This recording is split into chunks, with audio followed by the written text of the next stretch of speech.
ont donné leur nom à la ville d'Amiens. Sachez que ces guerriers sont ceux de Vercingétorix et qu'ils ont affronté Jules César en personne. Certes, ils ont perdu. C'est sûr, tout le monde le sait, les Gaulois ont perdu, mais c'est pas très grave en fait pour nous aujourd'hui, 2000 ans plus tard, car les Celtes et les Romains vont se mélanger et donner une civilisation qui va être celle du fondement de notre société contemporaine, c'est celle des Gallo-Romains. Je vous présente donc le chef de guerre des Ambiani, Isarnos Nertomaros. Cet homme, dans la société gauloise, est un demi-dieu. Et toute sa vie, depuis sa plus tendre enfance, il va s'entraîner au combat. Et il n'aura qu'un seul but, c'est de devenir le meilleur guerrier de sa tribu, et dans l'idéal, de mourir au combat. Et comme sa vie est importante, il est toujours équipé de gardes du corps, qu'on appelle les embactes ou embactos. Actos! Embactos, c'est le mot qui va donner dans notre langue d'aujourd'hui le mot ambassadeur. Ces embactes sont logés, nourris, blanchis, et ils vont donner leur vie à leur chef. Dans cette société gauloise, Isarnos Nertomaros, chef de la cité des Ambiani, va devoir lever une armée durant la guerre des Gaules. Et il va envoyer des émissaires dans les campagnes, et il va, on va dire, lever cette armée en leur donnant une solde. Et il aura avec lui des paysans qui seront aussi entraînés. On ne sait pas s'ils auront fait un service militaire, toujours est-il qu'il est sûr que d'un seul coup, ces peuples gaulois arrivent à lever des armées très rapidement. Vous voyez qu'ils ont un équipement militaire, ces paysans, extrêmement moins performant. Il y en a un qui est très riche, c'est celui qui porte un casque. Et vous voyez qu'il a un équipement militaire assez efficace. Il n'a pas d'épée, il a une lance. La lance, c'est l'arme de prédilection de tous les peuples antiques. Il a un casque, parce que je vous l'ai dit, il est très riche, et puis il a ce qu'on appelle une cuirasse, c'est-à-dire une protection en peau animale, extrêmement dure, renforcée à l'eau fouillie, qui va faire qu'il aura, on va dire, l'efficacité nécessaire pour se protéger d'une perforation. Ensuite, dans cette armée, il y a ce qu'on appelle, dans le monde romain, les vélites. Ce sont les guerriers vêtus très légèrement et qui passent leur temps à courir sur le champ de bataille. Ils ont des armes très rudimentaires, ce qu'on appelle des javelines, et ils en ont des centaines qu'ils portent dans des sacs et ils vont les lancer sur l'ennemi. Alors, il a fort à parier que leur vie ne vaut pas grand-chose. Mais ce n'est pas grave, car la mort n'est que le milieu d'une longue vie. Il y a aussi des frondeurs. Celui-ci est un ancien esclave qui nous a confinés. Il vient des Baléares et il est très connu pour sa dextérité. Alors il ne vous fera pas de démonstration ici, parce que ce matin il a déjà assommé quelqu'un du public. Dans cette armée, il y a l'équivalent du drapeau de l'époque, qu'on appelle l'enseigne.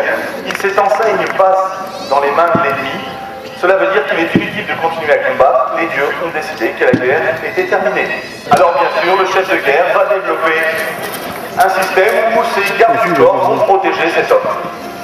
Il y a aussi le porteur de Carnix. Le Carnix, c'est en fait la trompe de guerre des guerriers gaulois.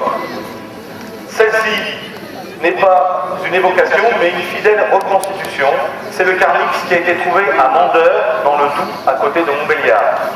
Elle figure une hure de sanglier. C'est un animal sacré chez les Celtes, alors on ne le consomme pas. Désolé pour Obélix. On ne mange pas de sanglier chez les Gaulois, de même qu'on ne mange pas des vaches en Inde. C'est un animal sacré. On n'y touche pas. Si un personnage peut le consommer, c'est peut-être le druide ou alors l'aristocrate dans un cadre de divination. Et bien évidemment, ces animaux sauvages, au moment de la guerre des Gaules, n'existent quasiment plus dans les forêts. Je vous l'avais dit, on est là pour casser les idées reçues, donc je vais commencer à y aller un peu plus vite. Donc on va faire une petite démonstration du Carnix. Isarnos et le chef de guerre a le droit de souffler dans le Carnix. S'il te plaît, Isarnos. Alors cet objet a une fonction militaire, je vous l'ai dit, il est là pour transmettre les ordres sur le champ de bataille, mais il peut aussi servir pour les cérémonies funéraires. C'est un objet sacré, donc comme tout objet sacré, il sert pour les rituels. Donc vous allez entendre le son d'un instrument qui n'a pas sonné ici depuis 2000 ans.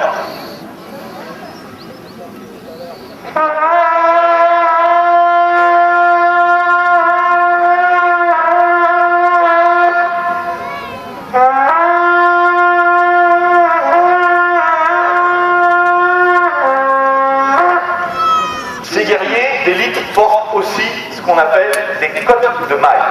La cotte de maille, invention gauloise du IVe siècle avant Jésus. Ça n'a rien à voir avec les chevaliers. Ce ne sont pas les chevaliers qui ont inventé la cotte de maille, ce sont les Celtes. Ah oui, c'est étonnant quand même pour un peuple de barbares. Vous voyez? À quoi ça sert la cotte de maille? Démonstration, carte bouclier. Alors bien évidemment, mon épée est tranchante.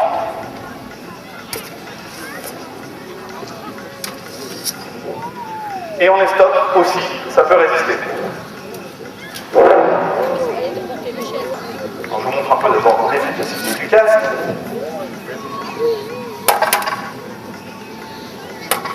Vous voyez, si je tape, les coups sont déviés, et sur sa cotte de maille, il a des épaulières, c'est-à-dire un double renfort, ici, de cotte de maille.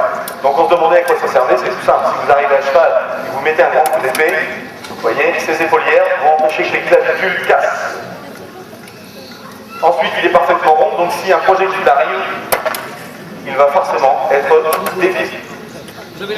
Il a aussi une collerette sur les côtés, qui va faire que le cou va être écarté.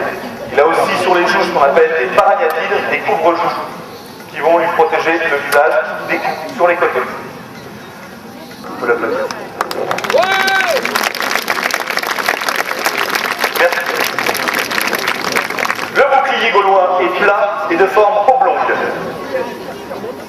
Il y a plusieurs types de boucliers, vous voyez, avec une partie métallique centrale qu'on appelle l'ombo. L'ombo qui a des ailes, d'ailleurs on l'appelle l'ombo à ailes, ou l'ombo papillon, qui protège la main qui se trouve derrière.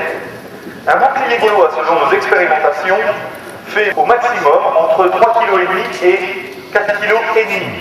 Au-delà, il devient inutilisable. Surtout que ce bouclier, les Gaulois, ne l'utilisent pas uniquement de manière défensive, mais aussi de manière offensive. Ils vont porter des coups au visage avec la partie tranchante du bouclier qu'on appelle l'orle, qui est en métal. Et on a affaire à un type de combat assez étonnant, un peu comme le boxeur, où de la gauche on éloigne l'adversaire et de la droite on force le coup. Et au contact des autres peuples, notamment les Grecs, ils vont aussi adopter leur tactique militaire et ils vont pouvoir faire ce que l'on appelle des phalanges, formation militaire extrêmement serrée. Si jamais je mets une claque à quelqu'un avec la main ouverte, bien sûr, ça va faire mal, mais si je ferme le poing, ça fait encore plus mal. C'est le même principe. On va mettre les guerriers les uns à côté des autres et on va en faire un coup de poing.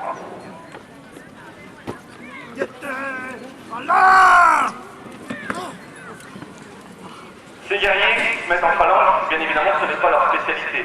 Ils le feront si jamais ils sont attaqués par une autre phalange, ou alors pour se défendre face à des chevaux.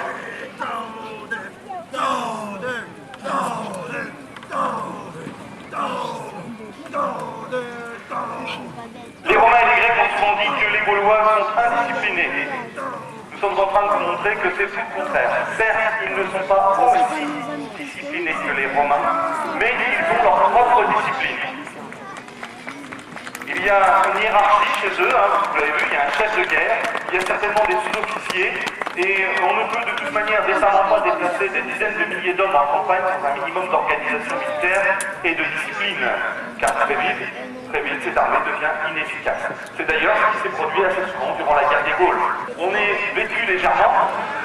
Je tiens à préciser d'ailleurs que ceux qui ont des cottes de maille et des épées comme la mienne sont en fait des aristocrates qui sont à cheval. Ce sont des équitesses, on va dire des chevaliers. Les chevaux que vous avez sous les yeux sont beaucoup trop grands pour l'époque. Les chevaux gaulois font entre 1,20 m et 1,30 m au garrot. Donc ils sont petits.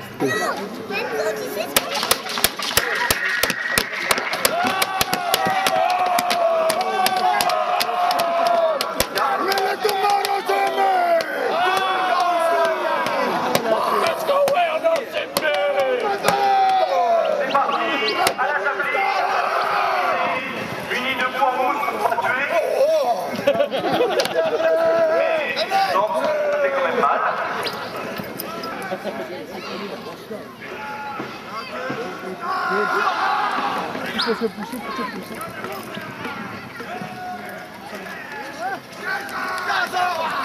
Et vous voyez, si va cliquer tout de suite hors de portée.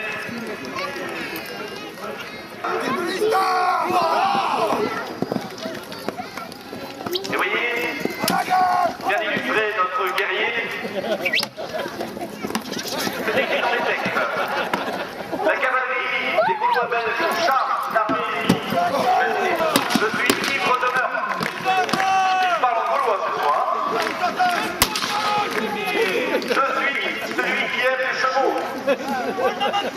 Je suis au-dessus de mes ennemis.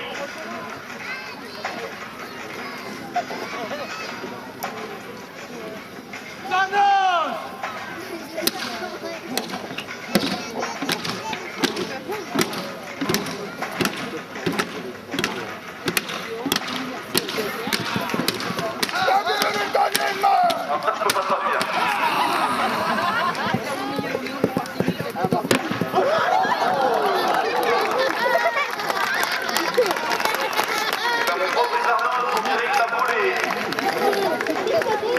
Et regardez ces gardes du corps qui viennent le protéger.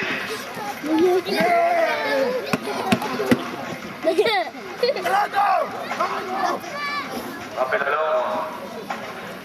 Et on peut applaudir Edmond Carotte, qui a fortement impressionné les démons.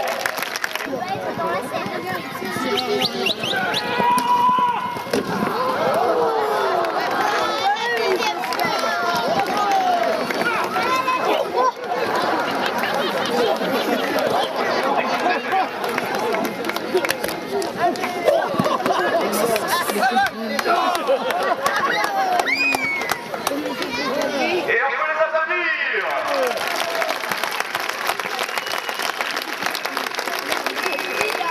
C'est les sectes d'abord qui n'existent pas. Elle n'est que le milieu d'une longue vie alors que les morts se relèvent de ces applaudissements.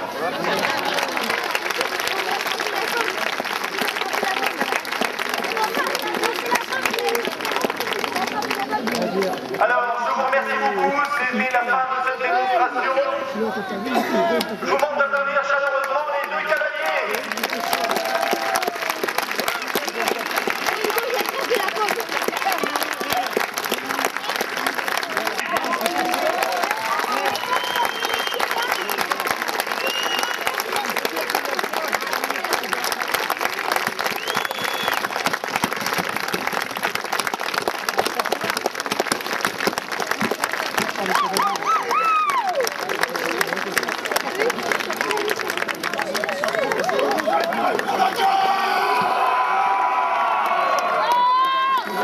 Ah!